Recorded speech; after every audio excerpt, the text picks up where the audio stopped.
اعوذ باللہ من الشیطان الرجیم بسم اللہ الرحمن الرحیم قال اللہ تبارک وتعالی یا ایہا الذین آمنوا اذا قمتم الى الصلاة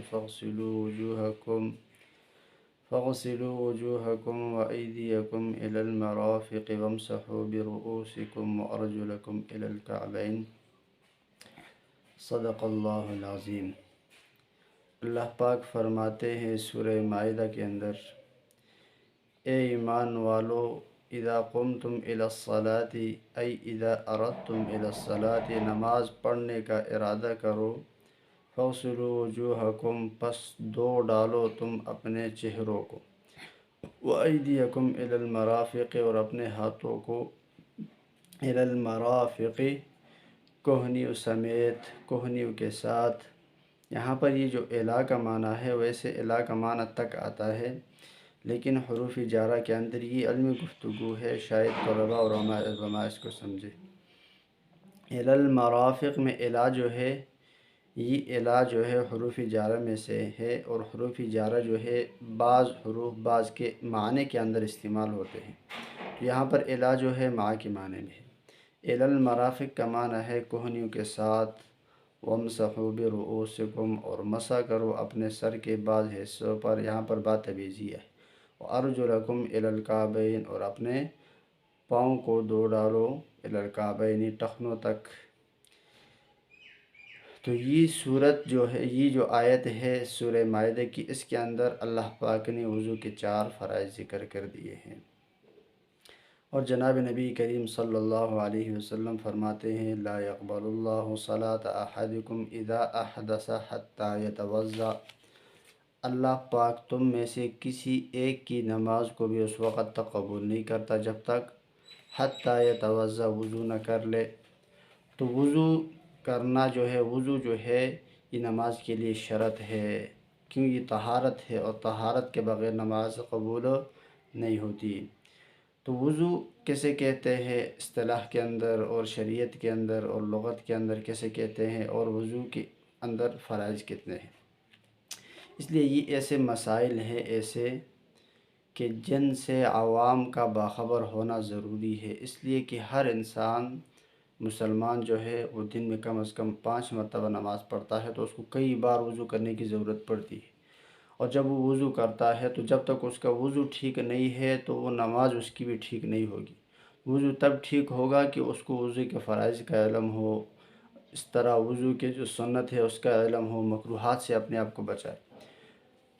تو الوضوء فی اللغت الحسن والنظافہ، لغت کے اندر وضو جو ہے، لغت کے اندر حسن، خوبصورتی اور پاکی کو کہا جاتا ہے۔ اصطلاح کے اندر والوضوء فی الشرع، شریعت کے اصطلاح میں وضو طہارۃ مائیۃ، ایسی طہارت ہے جو مشتمل ہو علی غسل الوجہ، چہرے کے دھونے پر، ہاتھوں کے دھونے پر، اور مسح پر، اور پاؤں کے دھونے پر۔ ایسی طہارت کو شریعت میں وضو کہتے ہیں۔ لا تجوز الصلاۃ الا بالوضوء، وضو کے بغیر نماز جائز نہیں ہے۔ ولا يجوز مسح المصحف الشریف الا بالوضوء، اور نہ ہی قرآن مجید کو انسان ہاتھ لگا سکتا ہے بغیر وضو کے۔ اور وہ شخص جو وضو پر کیا کرتا ہے، ہمیشگی اختیار کرتا ہے، ہمیشہ وضو کرتا ہے، تو یہ انسان جو ہے ثواب اور بلند درجات کا مستحق ہوتا ہے۔ بکھر موتی کے اندر یہ بات لکھی ہے کہ شیطان کہتا ہے جو انسان ہمیشہ باوضو رہتا ہے تو یہ شیطان مجھ پر بہت باری ہے، اس کے ساتھ مقابلہ کرنا میرے لیے بڑا مشکل ہوتا ہے۔ بہرحال وضو کے اندر 4 چیزیں ایسی ہیں جن کو وضو کے فرائض کہا جاتا ہے۔ فرائض کا مطلب پہلے یہ بات گزر چکی ہے، فرض کیا ہے، واجب کیا ہے، سنت کیا ہے۔ تو فرض جو ہے اس کا کرنا کیا ہوتا ہے، ضروری ہوتا ہے۔ تو وضو کے اندر 4 فرائض ہے۔ نمبر 1، غسل الوجہ مرتن، پورے چہرے کا ایک مرتبہ دھونا، ایک کان کی لو سے لے کر دوسرے کان تک، اور پیشانی کی بالوں سے لے کر ٹھوڑی کے نیچے تک، یہ پورا جو ہے یہ چہرے کی حدود ہے۔ اس کا دھونا ایک مرتبہ یہ کیا ہے، فرض ہے۔ اگر داڑھی کا مسئلہ، داڑھی اگر کیا ہے، گنی ہے، بہت زیادہ بال ہے، تو پھر ظاہری حصے کو دھونا کیا ہے، فرض ہے۔ اندرونی حصے کو دھونا لازمی نہیں ہے، لیکن اگر داڑھی کیا ہے ہلکی ہے، جس طرح میرے منہ پہ داڑھی ہے، تو اس طرح کی داڑھی کا پھر دھونا کیا ہے فرض ہے، اندر یعنی چمڑے تک پانی پہنچانا پھر لازمی ہے۔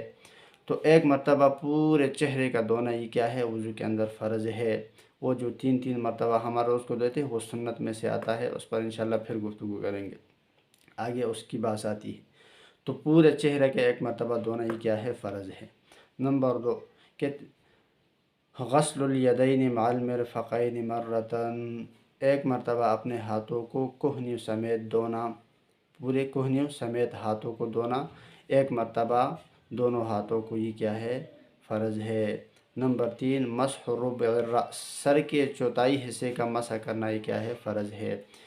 پورے سر کا مسح کرنا جو ہم جس طریقے سے ہم کرتے پیچھے ہاتھ لے کر پھر آگے کرتے ہیں، تو یہ کیا ہے سنت ہے، اس کا طریقہ انشاءاللہ سنت میں آ جائے گا، آپ کو بتا دوں گا۔ لیکن پورے سر کے کیوں 4 حصے کرو، اس طرح 4 مرتبہ ہاتھ رکھو تو سر کے 4 حصے ہو جاتے ہیں، پورا ہاتھ گیلا کر کے کسی بھی حصے پہ آپ رکھ دو تو آپ کی فرضیت ادا ہو جائے گی۔ تو سر کا مسح کرنا، چوتھے حصے کا مسح کرنا یہ کیا ہے فرض ہے۔ اور نمبر 4 غسل الرجلین مع الکعبین مرتن، اور دونوں پاؤں کا ٹخنوں سمیت دھونا ایک مرتبہ یہ بھی کیا ہے فرض ہے۔ تو یہ کیا ہو گئے 4 فرائض ہو گئے، پورے چہرے کا دھونا اور ہاتھوں کا کہنیوں سمیت دھونا، دونوں بازو کو کہنیوں سمیت دھونا، اور چوتھے سر کا مسح کرنا چوتھائی حصے کا، اور پورے دونوں پاؤں کو ٹخنوں سمیت دھونا، یہ 4 کیا ہے وضو کے اندر 4 چیزیں فرض ہے۔ ان میں سے اگر ایک چیز بھی انسان سے رہ جائے بغیر عذر کے، اگر زخم لگا ہوا ہے عذر ہے کہیں پر، تو پھر تو اس کا دھونا نہیں، اس پر مسح ہے۔ لیکن جس طریقے سے میں نے بتا دیا اگر بغیر عذر کے ان میں سے ایک بھی چیز رہ گئی تو انسان کا جو ہے وضو کامل نہیں ہے، اور جب تک وضو نہیں ہوا تو یہ نہ قرآن کے ساتھ ہاتھ لگا سکتا ہے اور نہ ہی کیا ہے نماز کے اندر داخل ہو سکتا ہے۔ وضو کی صحت کے لیے 3 شرطیں ہیں۔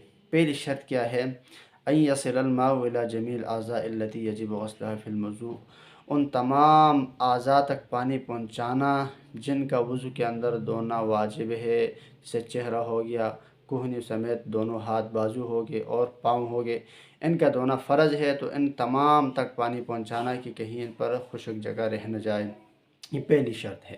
اگر خشک جگہ رہ جائے تو انسان کا وضو ٹھیک نہیں ہے۔ دوسری شرط کیا ہے اللہ یوجد شیء، ایسی ان اعضاء پر جن کا دھونا فرض ہے ان پر ایک ایسی چیز نہ ہو جو نیچے چمڑے تک پانی پہنچانے میں مانع ہو، جیسے موم بتی پگھل جائے، اسی طرح آج کل جو الفی ہے انسان کے ہاتھ پہ لگ جاتی ہے، اس طرح پینٹ کا رنگ جو ہے وہ نیچے چمڑے تک پانی پہنچنے کو نہیں چھوڑتا، جب تک نیچے چمڑے تک پانی نہیں پہنچے گا تو انسان کا وضو ٹھیک نہیں ہوگا۔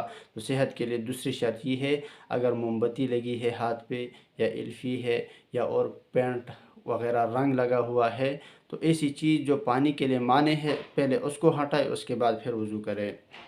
اور تیسرے نمبر پر اللہ یوجد شیء من الاشیاء التي تبطل الوضوء، ان اشیاء میں سے جو 8 چیزیں ہیں یعنی جن سے انسان کا وضو باطل ہو جاتا ہے، وضو انسان کا فاسد ہو جاتا ہے، ان میں سے کوئی ایک چیز بھی وضو کے دوران نہ ہو، جیسے کہ انسان اس طرف سے وضو کر رہا ہے اس طرف جسم سے خون بہہ رہا ہے یا پیپ بہہ رہا ہے، اس طرح کے وہ چیزیں جن سے وضو انسان کا ٹوٹ جاتا ہے، تو دوران وضو وہ چیزیں انسان کے اندر موجود نہ ہو۔ یہ 3 شرطیں ہیں، تمام جن اعضاء کا دھونا فرض ہے ان تک پانی پہنچانا، اور ایسی چیز جن اعضاء کا دھونا فرض ہے ان پر لگی ہو کہ جو پانی نیچے چمڑے تک پہنچنے میں مانع ہو ان کو ہٹانا، اور دوران وضو کوئی یعنی ناواقض وضو میں سے کوئی چیز نہ پا جائے۔ تو یہ جب یہ 3 شرطیں پائی جائیں گی اور انسان ان تمام جو فرائض میں نے بتا دی ان کو پورا کر لے گا تو انسان کا وضو کامل ہو جائے گا۔ اللہ رب العزت ہمیں عمل کرنے کی توفیق عطا فرمائے۔